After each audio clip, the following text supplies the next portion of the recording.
Building off in the distance is the Massachusetts State House. That's where the legislators are. I think it's the oldest state house in the country. And this is supposedly the oldest common in the country as well. Like the oldest park where people could walk around. So this area has a lot of the oldest stuff in the country is in this area for the most part. Common 1634. So this is before America was even a country. Boston Common was made 1634. Some of America's founders are buried in this cemetery right here. Some of the people that literally helped founded the country. Over there is the parents of Ben Franklin. Ben Franklin was big in the founding of this country because he went to Europe and he helped to convince the French government to send military aid to this part of the world. And that's what helped us to beat the British, is the French helped us with their military.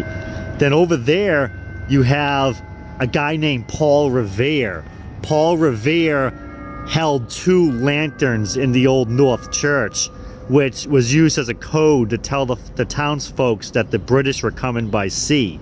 Then after that, he got on his horse and he rode around town yelling, "The British are coming, the British are coming." And that's what alerted the townspeople that they had to get ready to fight the British because they were coming by sea to attack us. Also buried in this cemetery are a lot of the victims of the Boston Massacre, which the Boston Massacre is when there was some British soldiers that got into an argument with some of the citizens, and eventually they opened fire on them and killed a bunch of people. And that was used as propaganda to help fire the citizens up to want to fight the British and to succeed from England and to form our own country. A lot of the victims of that are buried in this cemetery. This right here apparently is the site of the Boston Massacre on March 5th, 1770. You can see right there. So the Boston Massacre happened on Congress Street. Now this is Paul Revere's house, the guy who ran through the streets yelling, "The British are coming." I was gonna go in there, but you're not allowed to film in there, so I didn't bother. But this is his house. That's the Old North Church. See that? Old North Church, where Paul Revere held the lanterns to alert the colonists that the British were coming by sea. He was up there.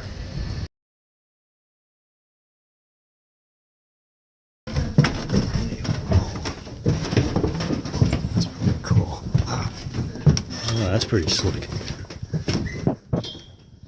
Inside the Old North Church.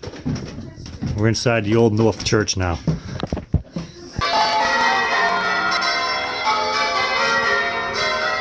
Upstairs, about 2 floors, there are 8 bells which are mounted on wheels like this.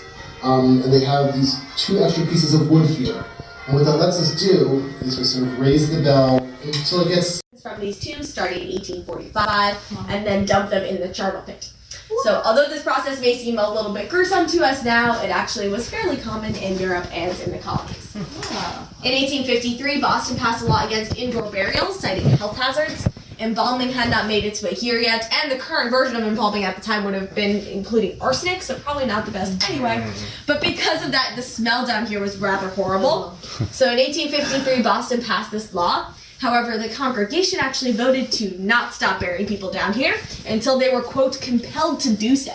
This brick wall looks a little bit newer, and that's because this was a false wall that was created in order to make this into a prayer space. They actually would not have really wanted to come down here to visit their loved ones, though, since it would have been dark, dirty, smelly. The floor would have been dirt as well, so there really wouldn't be that many desirable motivators to come down here. And so most people were content to just know that their loved ones were beneath them and worship in the church up.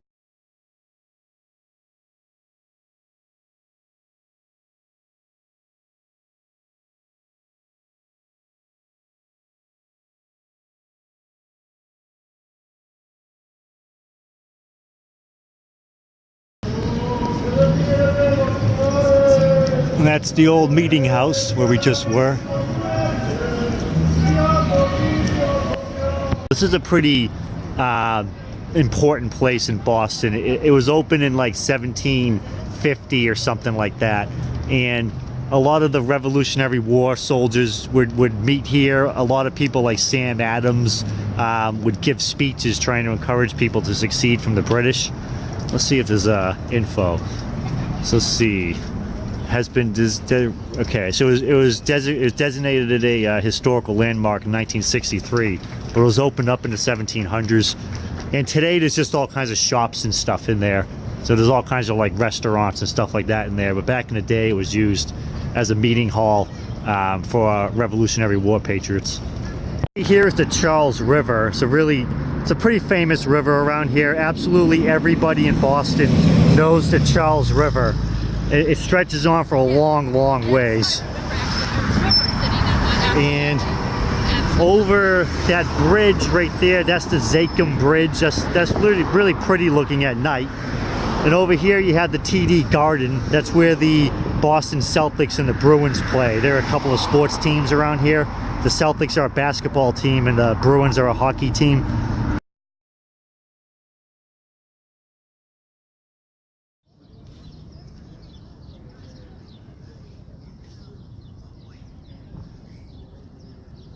See here, the battle took place June 16, 1775. The colonists built like a bunker up here, and the British saw it and they wanted to destroy it, so they engaged the colonists, and apparently the British won this battle. So the battle between the colonists and the British that occurred here, of course, became known as the Battle of Bunker Hill. There's a monument to it, and I'm assuming that this guy must have led the colonists. Maybe it wasn't George Washington, maybe it was this guy here, but that was one of the more pivotal moments in the Revolutionary War. Took place right here. Nice view from atop this hill. That building way over there, there it is. That's the Prudential Tower. That's one of the more well-known buildings in Boston. There's a lot of business that takes place there. The Hancock Tower is right there behind a tree. That's another well-known building around here too. And you get the Heinz Convention Center somewhere. I can't see it, but it's over there somewhere. Close-up of the Zakem Bridge. This is the Zakem Bridge. It's really nice looking at night when it's all lit up. Right now it's just a plain bridge, but in the background you have the Charles River. The Charles River goes underneath the bridge. So that's the Boston Celtics is on the right, and the Boston Bruins over there. And in there is a train station that will uviaziti minyad dumoy. This right here is a famous statue of Bobby Orr. Bobby Orr played for the Bruins when they won the Stanley Cup in the 1970s, and he leapt across the ice just like this after they won. So they made a statue of it right here.